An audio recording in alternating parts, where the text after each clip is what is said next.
Welcome to the deep dive. Today, we're exploring a really creative source.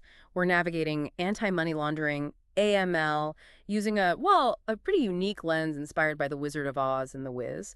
Specifically, we're looking at a blog from Alexander Christian called AML Through the Emerald Lens, the Yellow Brick Risk Road. Yeah, and what's so fascinating, I think, is how it takes these really complex regulatory things Yeah. and maps them onto characters. Yeah. A journey that makes sense. It gives you those aha Mm-hmm. moments, Yeah. especially if you're feeling swamped by compliance info. It makes the path clearer, more engaging. Okay, right. So let's unpack this a bit. The source suggests that in AML, we're all kind of on a journey, like Dorothy, full of risks, threats that keep changing. Yeah. And you need courage, you need brains, a strong ethical compass. Exactly. It's saying compliance isn't just a destination you arrive at. It's more of a continuous way of working, authentically easing on down that road, as they put it. I like that. And they use the characters really effectively, don't they? They do. Take Dorothy, she's sort of the compliance officer. It starts off feeling lost, in all the rules and regs, but then finds the strength. The answers are kind of within her all along. Needs good guidance? Sure, and courage. The lesson for you, it's about proactive change, evolution, not some impossible idea of perfection. That makes a lot of sense. And Yeah. building on that, there's the Cowardly Lion. Ah, He represents the Nervous Money Laundering Reporting Officer, the MLRO, yeah. freezing up when they have to challenge a big client or finding the guts to file that important suspicious activity report, especially when there's pressure on profits, right? Makes you wonder how many are truly easing down that road versus, well, hesitating, It's a really sharp observation. And then they bring in the Tinman. lacking a heart. Exactly. Representing that firm that just, ticks the boxes. Mechanically. No real questioning of the risk underneath. It makes you ask, is your compliance just procedure? Or is there a real culture of integrity? Does it actually have a heart? And the Scarecrow. Right, the Scarecrow. Huh. Often the fee earner who's just overwhelmed. They want to help, want to do the right thing. But the rules are confusing. So many acronyms, the guidance feels complex. Yeah, I can see that. But the source shows the Scarecrow's journey too.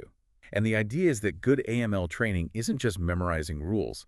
It's about empowering everyone on the front line to feel when something's off, to spot those subtle red flags, turning uncertainty into defense. Okay, so the characters represent roles and challenges. What about the actual road, the yellow brick risk road?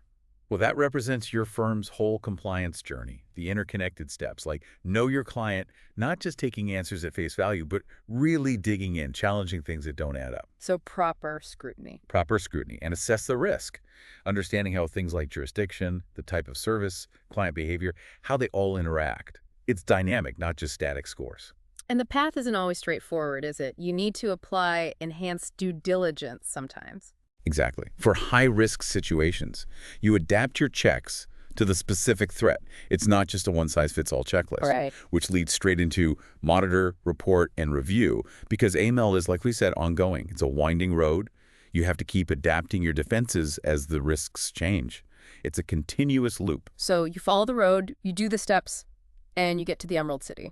But the source says, be careful. Yeah, that's a key point. The Emerald City can be this illusion of compliance. It looks great, maybe impressive metrics, audits look fine, but behind the curtain, maybe overconfidence, or worse, you've missed something crucial.